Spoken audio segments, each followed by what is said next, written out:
TV सत्यमेव व्रतम।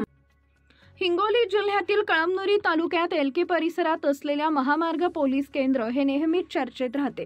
या महामार्ग केंद्रात नियुक्त असलेल्या पोलिसांकडून वाहन चालकांकडून गैरकायदेशीर वसुली केली जात असल्याच्या तक्रारी नेहमीच ऐकायला मिळतात।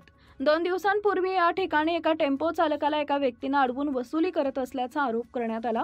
यावेळी संबंधित टेम्पो चालकाने त्यांच्या मोबाईलमध्ये शूटिंग सुरू करताच तो व्यक्ती धावत सुटला।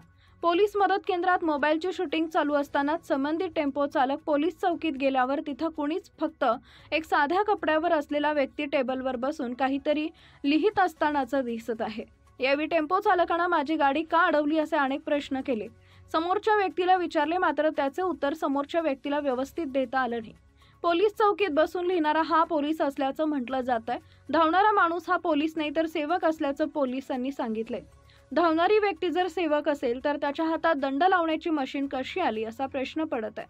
ती मशीन चार्जिंग लावण्यासाठी जात होता तर महामार्गावर चार्जिंग पॉइंट आहे का असाही प्रश्न निर्माण होतोय।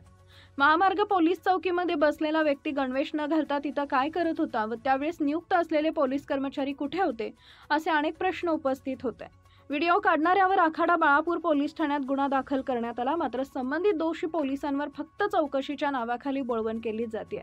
आता ही चौकशी किती निष्पक्षपातीपणे होणार, या चौकशीचा अहवाल आल्यानंतर त्या चौकशीत संबंधित पोलीस दोषी आढळले तर त्याच्यावर थातूरमातूर कारवाई होणार की मोठी कारवाई होणार असाही प्रश्न सामान्यांना पडलेला आहे। एकंदरीत पोलीस विभाग खात्यातील व्यक्तींना झुकतं माप देत असल्याचा आरोप नेहमीच होतात। यावेळेस तसं होणार का वरिष्ठ अधिकारी निपक्षपातीपणे चौकशी करून संबंधितांवर कडक कारवाई करणार अशीही अनेक प्रश्न अनुत्तरित आहेत। महामार्ग पोलीस हे जनतेच्या सेवासाठी सामान्यांना मदत करण्यासाठी असतात, पण एक समज मात्र असं झालेला आहे की या पोलिसांकडून अवैध वसुली केली जाते।